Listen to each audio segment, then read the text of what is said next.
This is a video about expenses and actual breakdowns. I spent a lot of time asking surrogates, reading posts in group, doing research to get sort of an average for each one with a vague explanation or a bit of an explanation for each of the things that most claim for.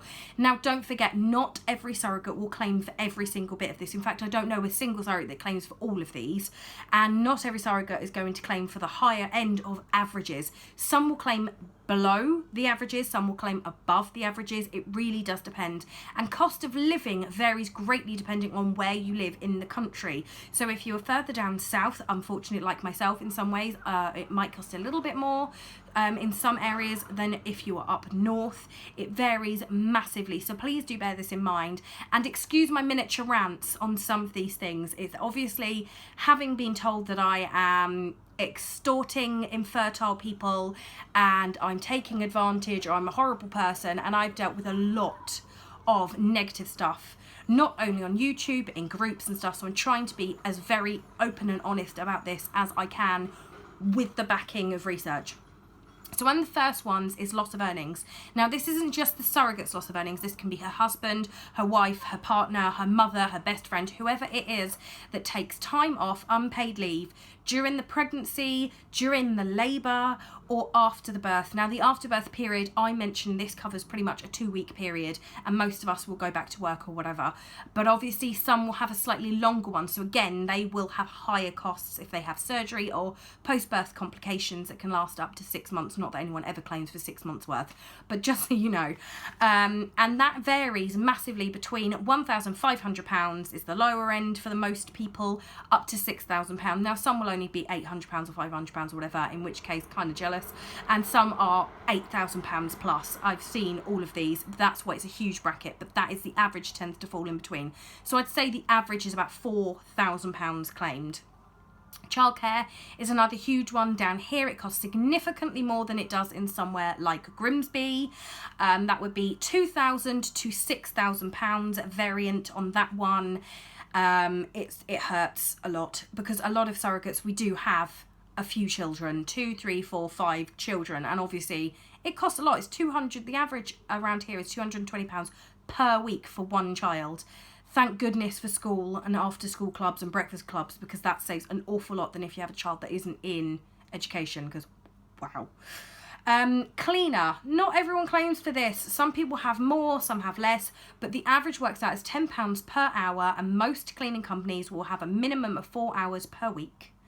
And so throughout the pregnancy and the recovery, you're looking at about £1,800. Now, this is one that really does irk me. Personally, I did use a cleaner on occasions, and I've had people saying, well, why can't the husband do it? Why do I have to pay for a surrogate to have a cleaner? I think that's completely unreasonable. Personally, I think it's unreasonable if I physically cannot do it because of whatever reason, vomiting, SPD, back problems, all of these things are things I've had. If I physically cannot clean my house, and yet that is my job usually, why should my husband work a 50-hour week and come home and do everything? Why? Am I not doing enough? Is he not doing enough putting up with me when I'm broken or whatever? Or any partner, why should they have to take that on top when we're doing it? Like, if one of the few things we get as a bonus is that if we cannot do the housework because we are growing you a child, why should our husbands or partners suffer, and why are we condemned for getting a cleaner? Why is that deemed unreasonable? Why is that deemed thoughtless or horrible or whatever? I've had so much stick, or I've read so much stick for other people, actually way more than me, for daring to claim for a cleaner in pregnancy. And I'm like, you can technically. Well, you'd muck through it if it was your own. Well, yeah, of course you would if you wanted to. Some people don't. Sometimes you don't physically. But if my husband chooses to do hours of housework per week after working a full-on week at work because we are having a baby, that's wholly different to him having to do that because I'm volunteering to carry your baby or someone else's baby. So that one just makes me a bit crazy lady. Sorry. Clothes. Now this is broken into like work clothes, home clothes, post-birth. Now post-birth around £200, and that covers all that in-between phase where you're a bit flubby and a bit wobbly and not everything fits quite well, but maternity clothes are too big. Now work clothes, if you need a nice coat or you need work shoes or a suit or a smart thing if you're working in an office or you're working as a teacher or you're working as a solicitor, all of these are known careers. You are going to have to pay out a reasonable amount, and that averages around £700 for the entire pregnancy, because things wear out. You cannot just have 4 things that you wear over and over and over again. It's not going to last. Home, which also includes extra shoes, wide fitting, definitely needed those, underwear, nightwear and everything, as well as your normal day-to-day stuff, cardigans and all that jazz, because this stuff doesn't stretch that far. That's working out around £800 for the entire pregnancy. Vitamins, believe it or not, this stuff costs a freaking fortune. It's about £14 per pack. You need 1 pack a month throughout the whole thing. Some people need slightly more than that if you're bigger like me, so the average worked out £192 with a £14 per month cost. Medication, this is painkillers, antacids. Some people like me, again, £10 per month, per week on freaking antacids, because the bottles were like £10, and then you had the Rene packs in your handbag because it was so awful.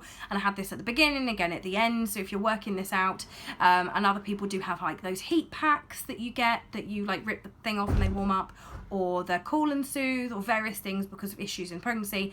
Add it all together, you're looking between £450 to £800 if you are really, really pathetic. Though to be fair, I wasn't that pathetic, even if I did use a lot of antacids. Pregnancy, I say pathetic, I'm mainly jesting here, people, calm down. Pregnancy aids, there's anything from a support belt to a pregnancy pillow, sanitary products, they cost a freaking fortune, disposable knickers, the whole lot.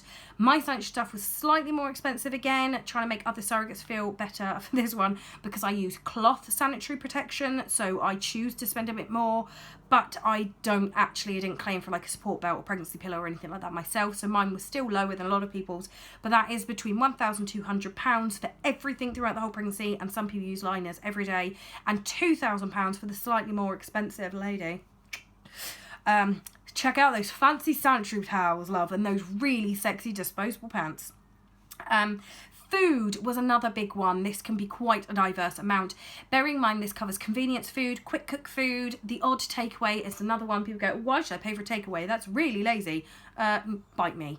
If you're claiming for 1 takeaway every 6 weeks, I personally think if you're, again, being pregnant for someone, it's not really the end of the world, but that's one thing that people that aren't IPs or haven't had a successful match yet do tend to pick up. They get really angry if a surrogate dares ever claim for a Chinese. You're unmatched because, and you're shocked with this, because obviously your attitude to how you're going to treat someone that's willing to put their life literally on the line to grow you a child does kind of come down to this stuff. So it could be cravings as well, all of it together. And bearing in mind, again, this covers the family, and we are a family of 5, and that's between £1,000 and £5,000. I wasn't quite £5,000. I'm not obviously that fancy. Utilities increase. This is like gas, water and electric. Baths, that costs in gas and water. If you are heavily pregnant and stuff, you are using a lot of baths, or you need showers because you're really sweaty at the beginning of pregnancy, or you throw up a lot in your hair every time. And electric, because having fans on or fans at night so you can sleep and all that stuff, it sounds ridiculous, but it can actually put your bills up quite a lot. And the average worked out was at £5 per utility per month for the pregnancy, around £150 all in. I didn't really know anyone that claimed any more than that. Hospital bag up to about £100 for that one. Travel, this can be taxis if you cannot get a bus somewhere, buses, or if you're driving, wear and tear on your car, fuel, parking. Hospital parking is freaking absolutely so crazy extortionate. I was in hospital daily at the end of the pregnancy for the last 2 weeks, and that was £7.50 each time I parked, because they're robbing people. I think actually no, once or twice I got it £4.50. It felt like a total bargain. And then I was stuck in hospital, so my husband was coming back and forth every day bringing the kids for the days after I'd given birth. So that is anything from £300 to £1,000 average. Some people have spent £5,000 on that. I'm not even kidding, getting taxis to and from work, because their IPs didn't want them taking a bus, by the way. That was their choice, and this person didn't drive. Gardener, £35 per week, and most per and most people do it once a month if they do use a gardener and they're physically unable to do it. Some people have done it twice a month, but the average is about £350 up to £700 for the entire pregnancy, but I don't know anyone that's actually claimed the 700 again personally, but I have heard of it. Kennels, if you have a dog while you're in hospital and stuff, it can be about £250 for the entirety booked in. That works out as the national average, apparently.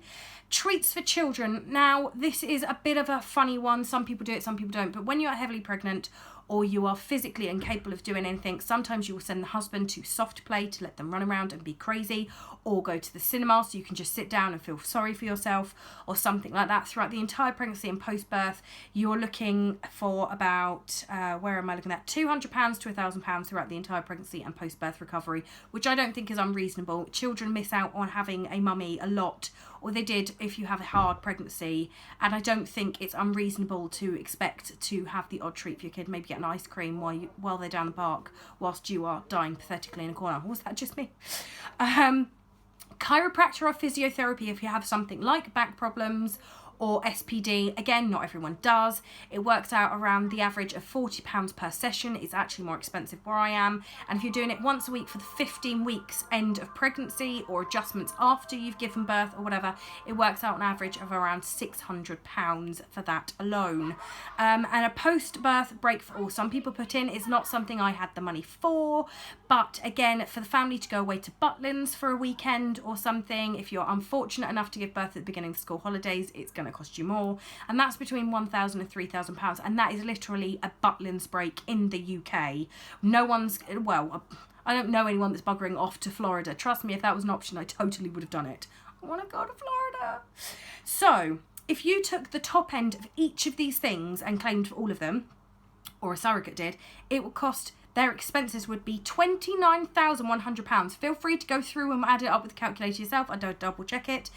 If you halved that, so if the average surrogate claimed for each of these things that are allowable by court and claimed for the halfway mark on all of these claims, or if like for the utilities claim the 150, I'm talking about the averaging here, their expenses would be £14,550, yet the UK average is £12,000. So people are not claiming for all of these, or they're claiming for half or less of each thing they can technically claim for.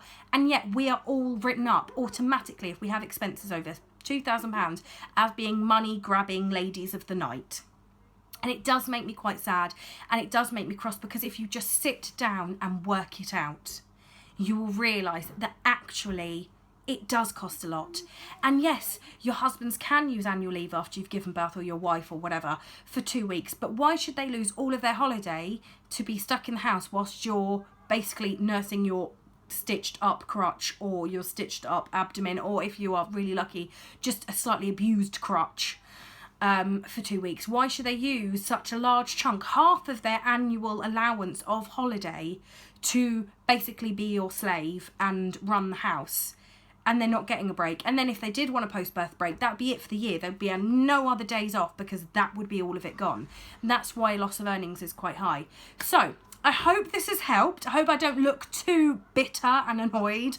If you do have questions, post them below. If you want them to be private, there are options to DM me, direct message me, or inbox me, Facebook, or on here, or my page, or whatever, and I will put links below eventually. Won't be immediate because I have to like copy and paste them all, and I'll speak to you later. And again, sorry this is a crazy long video, and hats off to anyone who's managed to stick through to the end, or maybe you're just really nosy, who knows.